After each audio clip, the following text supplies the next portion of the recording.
70 জন সাহাবী ক্ষত বিক্ষত হলেন, তারা তো শহীদ হয়ে গেলেন। শত শত সাহাবায়ে কেরাম আহত হয়ে গেলেন।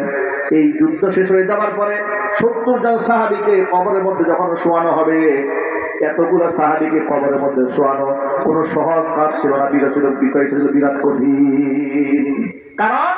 কারণ হচ্ছে বাংলাদেশের মাটি আর আরব দেশের মাটি কি একরকম ভাই? এটা পাহাড়ি এলাকা, পাথুরীয় মাটি, আর সবাই আহত, ক্ষত বিক্ষত, রক্তাক্ত। এটা তো এত এনার্জি শরীরে নাই যে 70 জন সাহাবীর জন্য 70টা কবর খনন করা হবে, এত শক্তি সামর্থ্য নাই। হুজুর বললেন 70 জন শহীদের জন্য 35টা কবর খনন করো। কবরগুলো বড় বড় করে খনন করা হবে, কবরের মধ্যে শহীদদেরকে শোয়ানো হবে। একটা কবরের মধ্যে 2 জন করে শহীদকে শোয়ানো হচ্ছে। শোয়াতে গেলে একজনকে সামনে শোয়াচ্ছেন, আরেকজনকে পায়ের কাছে পেছনে শোয়াচ্ছেন।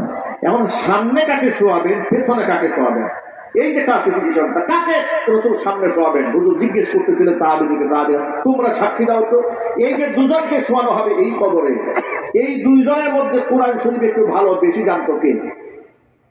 সাহাবায়ে কেরাম বলতেন, হে রাসূল তুলনামূলকভাবে ইনি একটু বেশি ভালো জানতেন।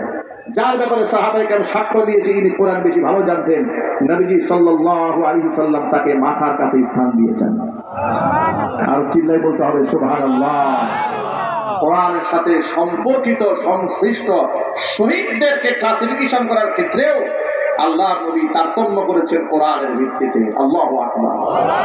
আজকে এই কোরআনকে আমরা কোনো মূল্যায়ন করি না, বরং আমরা যখন কোরআনের কথা বলি আমাদেরকে বলা হয় মৌলবাদ, আমাদেরকে বলা হয় জঙ্গিবাদ।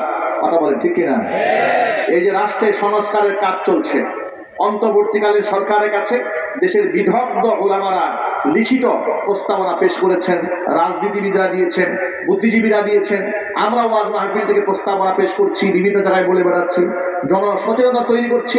আমাদের দাবি একটা, কোরআন সরাসরি যেহেতু দেশে খেলাফত কায়েম হয় নাই, আমরা যদি বলি যে কোরআন দিয়েই পুরা সংবিধান বানান, এটা তো আপনারা পারবেন না একদিনে। অন্তত পক্ষে সংবিধানের কোন ধারা কোরআনের সাথে যেন সংঘর্ষ না থাকে। কথা বলেন ঠিক কিনা বলেন? কোরআন এবং সুন্নাহর সাথে সাংঘর্ষিক কোন ধারা যদি বিগত জীবনে স্বৈরাচারের আমলে কিংবা বিগত রাজনীতিবিদদের মাধ্যমে হয়ে থাকে, সেটা কত বাতিল বলে গণ্য হবে। এভাবে ধারাগুলো প্রস্তুত করতে হবে। কোরআন কারীমের শিক্ষা অনুযায়ী সংবিধানের শুরুতে বিসমিল্লাহির রহমানির রহিম সংযোজন করতে হবে। মুসলমান বিসমিল্লাহ ছাড়া কোনো কিছুই শুরু করতে পারে না। নবী করিম সাল্লাল্লাহু আলাইহি ওয়াসাল্লাম বলেছেন, যেই ব্যক্তি বিসমিল্লাহ ছাড়া কাজ শুরু করে সেটা অপূর্ণাঙ্গ থেকে যায়। গোটা রাষ্ট্র চলবে একটা সংবিধানের উপর ভিত্তি করে, আর তার উপর বিসমিল্লাহির রহমানির রহিম থাকবে না, তা তো হতে পারে না। কথা বলতে হবে ঠিক কিনা বলেন? এমনকি এদেশে সকলের হৃদয়ের একটা দাবি আছে। বিগত জীবনে আমরা বহু সংগ্রাম করেছি, মিছিল করেছি, মিটিং করেছি, কাজ হয় নাই, উল্টা আমরা মার খেয়েছি। সেটা কি? সেটা মুহাম্মদ সাল্লাল্লাহু আলাইহি ওয়াসাল্লামকে কেউ যদি গালমন্দ করে, কটাক্ষ করে, কোরআন সুন্নাহর বিরুদ্ধে যদি কেউ কথা বলে, তাহলে তার সর্বোচ্চ শাস্তি মৃত্যুদণ্ডের আইন করে তা বাস্তবায়ন করতে হবে। বিগত জীবনে আমরা কতবার বলেছি কথা, আমরা শাপলা চত্বরে কথা বলে আমরা মার খেয়েছি, আমরা রাস্তাঘাটে আন্দোলন করে আমরা মার খেয়েছি। আমরা আর মার খেতে চাই না। মুসলমান শুধু মার খাবে না, মুসলমান প্রয়োজনে মার দেবে। এবার আল্লাহ কি শুধু মার খেতে বলেছেন? না। একটু চিল্লায় বলেন। আল্লাহ তাআলা কোরআন মাজিদে কি বলেছেন শোনেন, ইন্নাল্লাহা আশতারা মিনাল মুমিনিনা আনফুসাহুম ওয়া আমওয়ালাহুম বিআন্না লাহুমুল জান্নাহ। নিশ্চয় আল্লাহ তাআলা খরিদ করে নিয়েছেন ঈমানদারদের কাছ থেকে তাদের জান এবং মাল, বিনিময়ে তাদেরকে জান্নাত দান করেছেন। এখন জান মাল আল্লাহর রাস্তায় আপনি কেমনে খরচ করবেন তাও আল্লাহ বলে দিয়েছেন। আল্লাহ বলেন, ইউকাতিলুনা ফি সাবিলিল্লাহ, তারা আমি আল্লাহর রাস্তায় তারা লড়বে, ফায়াকুতুলুনা ওয়া ইউকতালুন, আমি আল্লাহর রাস্তায় লড়তে গিয়ে কুফফারদেরকে তারা মারবে, প্রয়োজনে তারা আমি আল্লাহর রাস্তায় মরবে। মরার কথা আল্লাহ পরে বলেছেন, আগে মারার কথা বলেছেন। সুতরাং প্রিয় যুবক ভাইদেরকে বলছে, যুবক ভাইরা আমার, যেহেতু আমরা মুমিন মুসলমান, ইমানের হালাতে দুনিয়া থেকে বিদায় নিতে চাই, কিন্তু আল্লাহ নবী কথা বলে দিয়েছেন, মাল্লাম ইয়াবজু ওয়া লাম ইউজাব্বিজ গাজিয়ান, যেই ব্যক্তি কোনোদিন জিহাদ করে নাই, জিহাদের সামানাও যোগায় দেয়নি, এমনকি মনের মধ্যে আল্লাহর পথে লড়ার সংকল্প করে নাই, ব্যক্তি যখন মারা যাবে মা তাআলা শাবাতিম মিনান নিফাক, মুনাফিক হয়ে মারা যাবে। যেই ব্যক্তি জিহাদের পরিকল্পনা অন্তরের মধ্যে থাকবে না, সেই ব্যক্তি মুনাফিক হয়ে মারা যাবে। এটা আমার বক্তব্য নয়, এটা কিতাবুল মাগাজিতে বুখারী শরীফের হাদিসের অধ্যায়ের মধ্যে এসেছে। নবী করিম সাল্লাল্লাহু আলাইহি সাল্লাম বলেছেন, যার মনের মধ্যে জিহাদের পরিকল্পনা নাই, ব্যক্তি যদি মারা যায় সে মুনাফিক হয়ে মারা যায়। যুবক ভাইরা, আল্লাহর পথে আগে কুফফারদেরকে মারতে হবে, এরপরে মরতে হবে। রাজি আছে কিনা? মনে রাখবেন, সাধারণ কাফের যারা, এখানে একটু ভুল বোঝাবুঝির ব্যাপার আছে। সাধারণ হিন্দু যারা, সাধারণ মুশরিক যারা, সাধারণ বৌদ্ধ খ্রিস্টান যারা, কিংবা ধর্মযাজক যারা, ধর্মের ভিন্ন ধর্মাবলম্বী যারা, এদের প্রতি ইসলাম তাদেরকে হত্যা করতে বলে নাই, তাদেরকে কাটতে বলে নাই, তাদের সাথে দুশ্মনী রাখতে বলে নাই, হৃদয় অঙ্গন করতে, একেবারে আন্তরিক বন্ধু বানাতে বারণ করেছে। কিন্তু তাদেরকে শত্রুতা ভাবাপন্ন হিসেবে তাদেরকে রাখতে বলা হয় নাই। শত্রুতা ভাবাপন্ন কাদের সাথে করতে বলা হয়েছে? যারা ইসলামকে খাটো করতে চায়, ইসলামকে ব্যান করতে চায়, ইসলামের শিক্ষাকে মূলোৎপাটন করতে চায়, আর এবং আমাদেরকে হত্যা করতে চায়, মুসলমানদের মসজিদ ভেঙে দিতে চায়, মুসলমানদের আধিপত্য নষ্ট করে হিন্দুত্ববাদ কায়েম করতে চায়, তাদের সাথে আমাদের লড়াই বাকি আছে। কথা একটু বলতে হবে, ঠিক কিনা জোরে বলে। আজকে আপনি আমি নিজেকে যতই গুটায় রাখতে চাই না কেন, জিহাদ, যুদ্ধ, এটা কিন্তু আমাদেরকে হাত ছানি দিয়ে ডাকতেছে। কথা বলেন, আপনি নিজেকে সেভ রাখতে পারবেন না, আপনার শত্রুরা বসে নাই, আপনি বসে থাকলেও আপনার শত্রুরা বসে নাই, ওরা যুদ্ধের প্রস্তুতি গ্রহণ করছে। কোরআন আমাদেরকে প্রতিনিয়ত বলে দিয়েছে, আইদ্দু লাহুম মাসতাতাতুম মিন কুওয়া, তোমরা কুফফার শক্তিদের বিরুদ্ধে তোমাদের অস্ত্রবল নিয়ে রেডি থাকো, প্রস্তুতি গ্রহণ করে থাকো। নির্দেশনা কে দিয়েছেন? আল্লাহ। আরো জোরে বলেন, আল্লাহ। সেই মুসলমানের আজকে বুড়ি বুঝ ছাড়া আর পেট পূজা ছাড়া সেই মুসলমানদের আর কোনো কাম নাই। অবস্থা এমন হয়েছে, কিসের জিহাদে যাবে? এত মসজিদে নামাজই পড়ে না। কথা বলতে হবে, ঠিক কিনা বলেন? মসজিদে তো নামাজেই যায় না, সে জিহাদে যাবে কেমনে?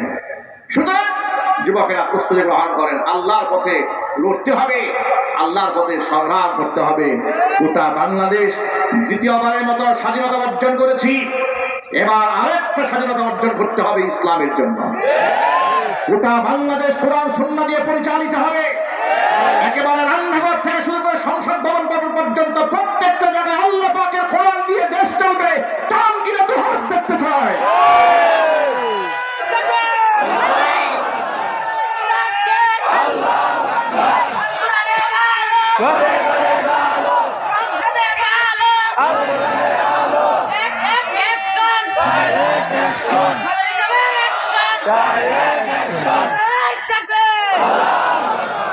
প্রিয় যুবক ভাই আমার, জিহাদ আল্লাহর পথে করতে হবে, প্রস্তুতি গ্রহণ করে রাখেন। আর আল্লাহর পথে তারাই লড়তে পারবে যাদের ঈমান শক্তিশালী। মুনাফিকরা কোনোদিন জিহাদে যেতে পারে না, ওরা পেছন দিক থেকে পালায়া যায়। পৃথিবীর ইতিহাসে যুগ যুগ ধরে এটাই লেখা আছে, নবী করিম সাল্লাল্লাহু আলাইহি ওয়াসাল্লামের সময় মুনাফিকরা জিহাদ করে নাই, ওরা নবী সাল্লাল্লাহু আলাইহি ওয়াসাল্লামের সাথে জিহাদে অংশগ্রহণ করেছে, পিছন দিক থেকে তারা ভেগে পালায়ে গেছে। মুনাফিক হওয়া যাবে ভাই? ইমানদার হতে হবে। খালিদ বিন ওয়ালিদ রাদিয়াল্লাহু তাআলা আনহু ইসলাম ধর্ম গ্রহণ করার পরে কোন জিহাদে যিনি পরাজিত হন নাই, ইসলামের এই অপরাজেয় এক সৈনিক, যার উপাধি সাইফুল্লাহ, আল্লাহ পাকের তলোয়ার। বৃদ্ধ বয়সী, বিছানায় শুয়ে বার্ধক্যজনিত রোগে আক্রান্ত হয়ে জীবনের শেষ সায়নে সে চোখের পানি ছেড়ে কান্না করে নিজের স্ত্রীকে ডেকে ডেকে বলছে, প্রিয়তমা স্ত্রী, আমার পায়ের পাতা থেকে শুরু করে একেবারে মাথার তালু পর্যন্ত একটু মেহেরবানি করে চেক দিয়ে দেখো তো যে গোটা দেহের এখনো কোনো অঙ্গ বাকি আছে নাকি যেখানে জিহাদের ময়দানের আঘাত নাই। স্ত্রী একেবারে পায়ের পাটা থেকে শুরু করে মাথার তালু পর্যন্ত পুরাটা চেক করেছে। বলে প্রিয়তম স্বামী, আপনার শরীরে একটা অঙ্গ বাকি নাই যেখানে আপনি আঘাত খান নাই। সুবহানাল্লাহ। আল্লাহর কাছে দুইটা চিহ্ন বড় প্রিয়। একটা চিহ্ন হচ্ছে নামাজ পড়তে পড়তে যে কপালে দাগ হয়ে যায়, সীমাহুম ফি ওয়ুজুহিহিম মিন আতারিস সুজুদ, সেজদা করতে করতে কপালে সেজদার দাগ। আরেকটা হচ্ছে জিহাদের ময়দানে ক্ষত বিক্ষত হওয়ার দাগ। এই দুটো দাগ আল্লাহর কাছে বড় প্রিয়। খালিদ বিন ওয়ালিদ তার স্ত্রীটাকে ডেকে বলছেন, আপনার এমন একটা অঙ্গ নেই যেখানে আঘাতের চিহ্ন নাই, সব জায়গায় আঘাতের চিহ্ন আছে।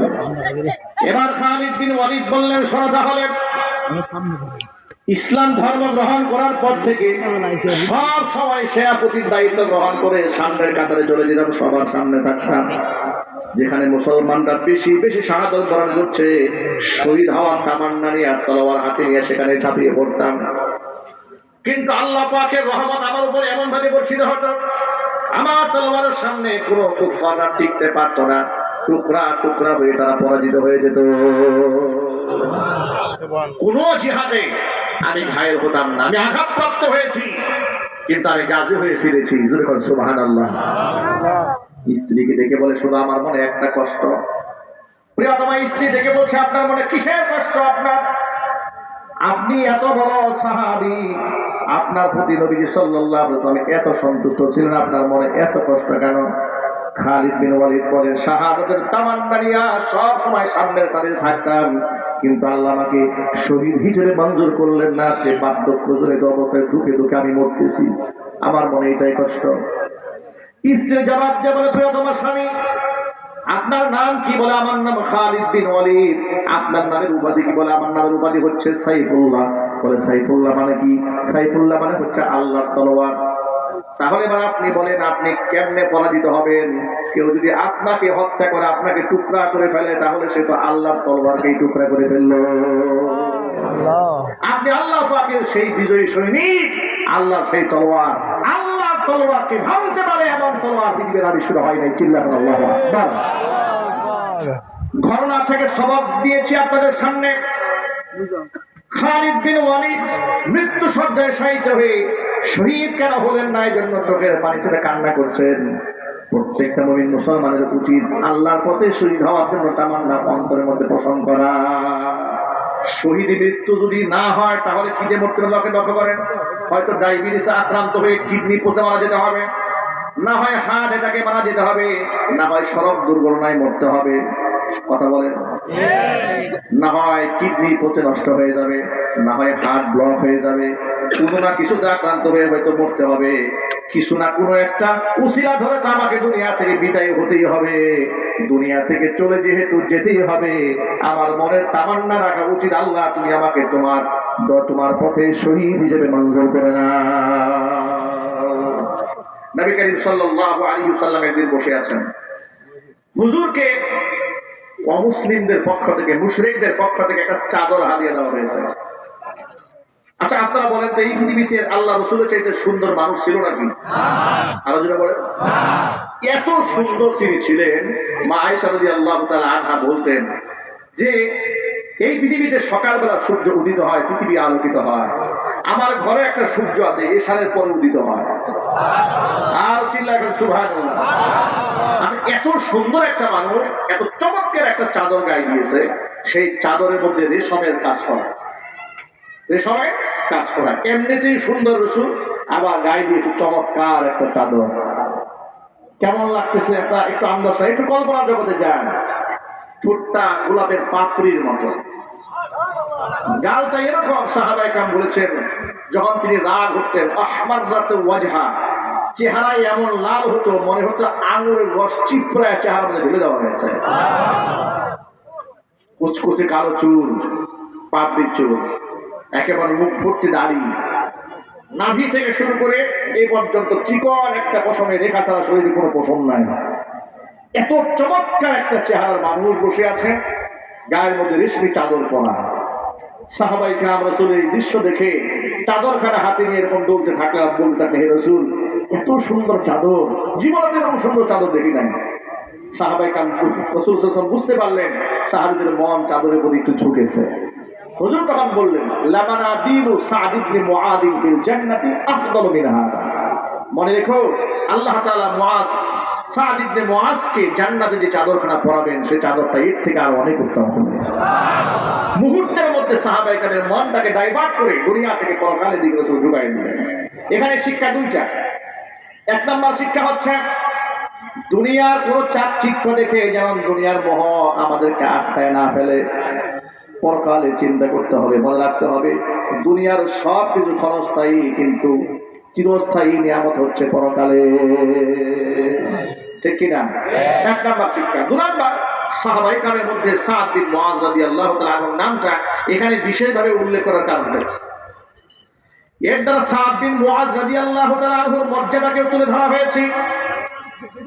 সা'দ বিন মুআজ হচ্ছে আল্লাহর নবীর সেই আশিক সাহাবী, যেই সাহাবী জিহাদের ময়দানে রক্তাক্ত ক্ষত বিক্ষত হয়ে যাওয়ার পরে আল্লাহর দরবারে হাত তুলে বললেন, রব্বুল আলামিন, আমি জানি না এই আঘাতে, আমি জানি না মুসলমানদের সাথে মক্কার কাফেরদের সাথে লড়াই আজও বাকি আছে নাকি। যদি মদিনার মুসলমানদের সাথে মক্কার মুশরিকদের যুদ্ধ বাকি থেকে থাকে, অন্ততপক্ষে এই আঘাতে যেন আমার শাহাদাতটা তোমার দরবারে মঞ্জুর না হয়।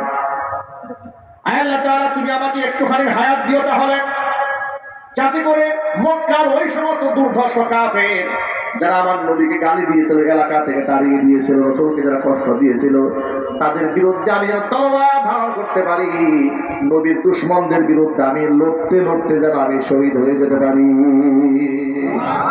আর যদি মুসলমানদের সাথে মক্কার মুশরিকদের জিহাদ বাকি না থাকে, তাহলে আল্লাহ তোমার কাছে আমার দরখাস্ত, এই আঘাতেই যেন আমি শহীদ হয়ে যাই। আল্লাহ নবী তাকে রক্তাক্ত অবস্থায় ঘরের মধ্যে রেখে নিজের ঘরে আসলেন। কিছুক্ষণ পরে জিবরাইল আলাইহিস সালাতু ওয়াস সালাম আগমন করলেন, মাথার মধ্যে রেশমি রুমাল দিয়ে পাগড়ি পরা। সুবহানাল্লাহ কোন, আরো কোন জোরে কোন সুবহানাল্লাহ। রেশমের কাপড়ের পাগড়ি পরে জিবরাইল আসছে, এসে বলে, ইয়া রাসূলুল্লাহ, মান মাতা মিন উম্মাতিক, আপনার উম্মতের মধ্যে আজকে কোন ব্যক্তি মারা গেছে? নবীজি সাল্লাল্লাহু আলাইহি ওয়াসাল্লাম বললেন, আমি তো জানি না কে মারা গেছে। জিবরাইল বললেন, আজকে যিনি মারা গেছেন তার রূহটা যখন ফেরেশতারা আসমানে নিয়ে গেছে, ফেরেশতারা তার রূহ নিয়ে, আত্মা নিয়ে এমন এক একজনের প্রতিযোগিতামূলক ভাবে স্পর্শ করা শুরু করেছে, আল্লাহ পাকের আরশ পর্যন্ত কেঁপে উঠেছে। আল্লাহ নবী সা'দ বিন মুআজ রাদিয়াল্লাহু তাআলা আনহুর কথা মনে পড়েছে, দৌড়ে তিনি যেখানে আহত হয়েছিলেন সেখানে গেলেন, গিয়ে দেখলেন সা'দ বিন মুআজ রাদিয়াল্লাহু তাআলা আনহুর নিথর দেহটা মাটির সাথে পড়ে আছে, আর তার আত্মাটা বেহেশতের পাখি হয়ে উড়ে গেছে। একটুখানি আন্দাজ করে কতগুলো শিক্ষা রয়েছে এখানে। আল্লাহর পথে তারা সাহাবায়ে কেরাম শাহাদাত কামনা করেছেন, আরেক দিক থেকে তারা নিজের জীবনের চাইতে রাসূলুল্লাহকে বেশি ভালোবেসেছেন, নিজের জীবনকে বাজি রেখেছেন, কুফফারদের বিরুদ্ধে লড়াই করার জন্য প্রস্তুত রেখেছেন। আজকে আমার সামনে যারা বসে আছেন সকলের প্রতি উদাত্ত আহ্বান, আমার জীবনের চাইতে, আপনাদের জীবনের চাইতে নবীজিকে সবার আগে বেশি প্রাধান্য দিতে হবে। ইনশাআল্লাহ বলেন, আওয়াজ বলেন ইনশাআল্লাহ। কিন্তু বিগত জীবনে আমরা অনেকের ক্ষেত্রে দেখেছি, নেতার বিরুদ্ধে কথা বললে উনি গর্জে উঠেছে, নেত্রীর বিরুদ্ধে কথা বলে সংগ্রাম করেছে, ফেসবুক গরম করে ফেলেছে, লাঠি আর বাহিনী নিয়ে ঝাঁপিয়ে পড়েছে, কথা বলতে হবে, ঠিক কিনা? কিন্তু রাসূলুল্লাহর বিরুদ্ধে কথা বলেছে, উনি নীরব ভূমিকা পালন করেছে। কথা বলেন, ঠিক কিনা বলেন? মনে রাখবেন, আপনি আমার বিরুদ্ধে কথা বলেন, চুপ থাকবো। আপনি আমার ব্যক্তিগত সাক্ষাৎ করেন, আমি চুপ থাকবো। কিন্তু ধর্মের বিরুদ্ধে যদি আপনি ভূমিকা রাখেন, আল্লাহর কসম আপনি কত বড় লিডার দেখার আমাদের সময় থাকবে না। আমরা রক্ত দিতে জানি, রক্ত আমরা নিতেও জানি। এই দেশের ইয়াং এবং তরুণ প্রজন্মের লোকেরা জুলাই আগস্টের বিপ্লবে দেখিয়ে দিয়েছে, রক্ত বাজি রেখে, জীবন বাজি রেখে জালিমকে কিভাবে মোকাবেলা করতে হয়। যুবকেরা, যদি আরেকটা বিপ্লবের প্রয়োজন হয়, আল্লাহ নবীর সম্মানকে রক্ষা করার জন্য, কোরআন এবং সুন্নাহর মর্যাদাকে সমুন্নত করার জন্য যদি আরেকটা সংগ্রামের ডাক আসে, আপনারা প্রস্তুত আছেন তো? ইনশাআল্লাহ। আল্লাহ রাব্বুল আলামিন সকলকে কবুল করেন। জোরে কোন আমিন। কোনো ভয় আছে মনে? চিল্লায় কোনো ভয় আছে? যারা আল্লাহর পথে চলে,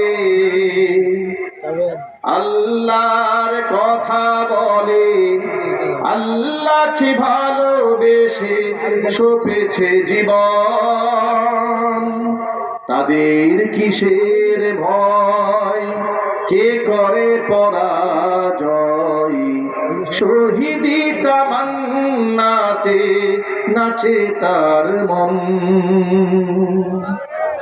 ঠিক কিনা বলুন? যারা আল্লাহর পথে চলে, আল্লাহর কথা বলে, আল্লাহকে ভালোবেসে সপেছে জীবন, তাদের কিসের ভয়, কে করে পরাজয়, শহীদি তামান্নাতে নাচে তার মন। হাসনা হেনার গানে ভুলে না হৃদয় তার, কালিমার মিষ্ক মাখা হৃদয় রয়েছে যার। হাসনা হেনার গানে ভুলে না হৃদয় তার, কালিমার মিষ্ক মাখা হৃদয় রয়েছে যার। সব পিছু টান ভুলে জিহাদের পথে চলে। ঠিক কিনা বলেন? সব পিছু টান ভুলে জিহাদের পথে চলে, সে তো তার ঈমান বলে। যারা আল্লাহর পথে চলে, আল্লাহর কথা বলে, আল্লাহকে ভালোবেসে সপেছে জীবন, তাদের কিসের ভয়, কে করে পরাজয়, শহীদি তামান্নাতে নাচে তার মন। যারা আল্লাহর পথে চলে, আল্লাহর কথা বলে, শহীদি তামান্নাতে তাদের মন নেচে ওঠে, সুতরাং তাদের কোনো ভয় নাই। প্রিয় যুবকেরা, আসুন আমরা কোরআনমুখী হই, রাসূলমুখী হই, ইসলামমুখী হই। আমরা অন্তরে একটা তামান্না আজকে এখান থেকে দৃঢ় প্রত্যয়ের সাথে গ্রহণ করি যে আমরা প্রত্যেকের ঘরে ঘরে একজন করে কোরআনে কারীমের হাফেজ তৈরি করবো ইনশাআল্লাহ। ইচ্ছা আছে তো ভাই? ইনশাআল্লাহ নিয়ত করে ফেলেন, পাক্কা নিয়ত করেন। আল্লাহ তাআলা যেন আমাদের সন্তানদেরকে হাফেজ কোরআন হিসেবে কবুল করেন। আমি আপনাদের জন্য সুসংবাদ দিচ্ছি, আমার একটা লিখিত বই রমজান কেন্দ্রিক লেখা হয়েছিল। অনেকেই বিগত জীবনে এটা গ্রহণ করেছিলেন, অনেকে গ্রহণ করেন নাই। এই বইয়ের রমজানের মাসআলার সাথে সাথে যে সমস্ত ভাই বোনদের ছেলে মেয়ে হয় না, কোরআন সুন্নাহর কিছু আমাল আছে যে আমলগুলো করলে আল্লাহ সন্তান দান করেন। অনেক সময় ছেলে মেয়েদের মেধা কম থাকে, কিছু আমল আছে আল্লাহ মেধা স্মৃতিশক্তি বাড়িয়ে দেন। স্বামী স্ত্রীর মহব্বত না থাকলে কিছু মাসনুন দোয়া আছে, আমল আছে যেগুলো করলে আল্লাহ তাআলা স্বামী স্ত্রীর মহব্বত বাড়ায় দেন। এই আমলগুলো বইয়ের মধ্যে আছে। যদি সুযোগ হয় দোয়ার পরে আপনারা ড্রাইভারের সাথে, খাদিমের সাহেবের সাথে যোগাযোগ করে, সামনে গাড়ি আছে, গাড়ি থেকে আপনারা নিতে পারবেন, মাত্র 100 টাকা হাদিয়া। উম্মার হেদায়েতের জন্য আল্লাহ তাআলা কিতাবখানা কবুল করেন। চিৎকার দিয়ে বলেন আল্লাহুম্মা আমিন। আমি আমার পক্ষ থেকে একটি কিতাব আমাদের আজকের এই প্রোগ্রামের সম্মানিত সভাপতি ক্যাপ্টেন সাহেবকে আমি আমার পক্ষ থেকে এই ছোট্ট একটা কিতাব হাদিয়া দিচ্ছি। আল্লাহ তাআলা কবুল করেন। মাশাআল্লাহ। আর কিতাব আছে? আমাদের ডক্টর আজকের প্রোগ্রামে যিনি প্রধান অতিথি, আমরা আমাদের পক্ষ থেকে ছোট্ট একটা কিতাব আমাদের চলচ্চিত্র ইনশাআল্লাহ উপহার বসেন। আল্লাহ তাআলা যেন উম্মতের হেদায়েতের জন্য কিতাবখানা কবুল করেন। সকলে জোরে বলেন আল্লাহুম্মা আমিন। আমি এই মাদ্রাসার জন্য জামালুল কোরআন বন্ধুবর মাওলানা বেলাল হোসেন বেলালী আমার খুবই মহব্বতের মানুষ, অত্যন্ত ভালোবাসার মানুষ, হৃদয়ের মানুষ। তার প্রতি, তার প্রতিষ্ঠানের প্রতি আমার অকুণ্ঠ ভালোবাসা রয়েছে। আপনারা তার প্রতিষ্ঠানের জন্য দোয়া করবেন, আপনার সন্তানাদি তার প্রতিষ্ঠানে দেবেন। আল্লাহ তাআলা যেন আপনাদের সন্তানদেরকে দিয়ে এই প্রতিষ্ঠানকে আল্লাহ পাক আরো আলোকিত বানায় দেন এবং তিনি যেন তার আমানতকে রক্ষা করতে পারেন, সেই তৌফিক আল্লাহ পাক তাকে দান করেন। সাথে সাথে আমি আপনাদেরকে এই যে আরেকটা কিতাব চলে আসছে, এটা ক্যাপ্টেন মহোদয়কে আমি উপহার দিচ্ছি। আল্লাহ তাআলা যেন কবুল করেন। আর আমি নিজেও আপনাদের কাছে দোয়া চাচ্ছি। আমি তো বুটবাজারে স্বৈরাচারের আমলে 4 বছর ওরা আমাকে নামাজ পড়তে দেয় নাই, নিশ্চয় আপনারা শুনেছেন। আবার এখন এসেছি, প্রত্যেক মাসের প্রথম কয় জুমা জানেন তো এটা আপনারা নাকি? হ্যাঁ, প্রত্যেক মাসের প্রথম 2 জুমা এখানে, আর ঢাকা কাউরান বাজার শাহী মসজিদ সেখানে প্রত্যেক মাসের দ্বিতীয় 2 জুমা পড়াচ্ছি। আল্লাহ তাআলা যেন উভয় মসজিদকে কবুল করেন। সাথে সাথে ওরা আমাদের ভাড়া বাসা থেকে আমাদেরকে এখান থেকে তাড়িয়ে দিয়েছিল, যে বাসায় ভাড়া থাকতাম নিলয় হাউজিং এ, ওরা আমাদেরকে থাকতে দেয় না। পুলিশ গিয়ে এই থানা থেকে গাছানা থেকে পাঠায়া বাড়িওয়ালাকে বলে দিয়ে আসছে মাদানী হুজুর যেন বাসায় ঢুকতে না পারে। আমাকে এলাকা থেকে উচ্ছেদ করে, মসজিদ থেকে তো তাড়িয়ে দিয়েছে, এলাকাও থাকতে দেবে না। বলেন এরকম জুলুম তারা আমাদের উপর করেছে। আল্লাহ ওদেরকে হেদায়েত দান করুন, আমিন। জোরে করে আমিন। যাদের কপালে হেদায়েত নাই তার ফয়সালা আল্লাহর উপর ছেড়ে দিলাম। কথা বলেন। আপনারা ইতিমধ্যে শুনেছেন আমি আপনাদের পার্শ্ববর্তী এলাকা জাজর সরকারি প্রাথমিক বিদ্যালয়ের সামনে ছোট্ট একটা বাড়ি করেছি, এবং সেখানে আলহামদুলিল্লাহ আপনার দোয়া ভালোবাসায় একটি ছোট্ট প্রতিষ্ঠানে করেছি, জামিয়া মাদানী আরাবিয়া। আমাদের প্রতিষ্ঠানের জন্য আপনারা মন থেকে দোয়া করবেন। আল্লাহ তাআলা যেন বাংলাদেশের সকল প্রতিষ্ঠানদের মতো আমার ছোট্ট প্রতিষ্ঠানকে আল্লাহ তাআলা কবুল করেন, এটাকেও আল্লাহ পাক যেন একটা ইলমের মার্কাজ হিসেবে কবুল করেন। আমরা দুনিয়া থেকে একদিন চলে যাব, আল্লাহ পাক যেন আমাদের প্রতিষ্ঠানগুলোকে আমাদের নাজাতের জারিয়া বানায় দেন। সকলে হুজুর করে আল্লাহুম্মা আমিন। ইস্তিগফার, আস্তাগফিরুল্লাহ রাব্বি মিন কুল্লি যানবি ওয়া আতুবু ইলাইহি।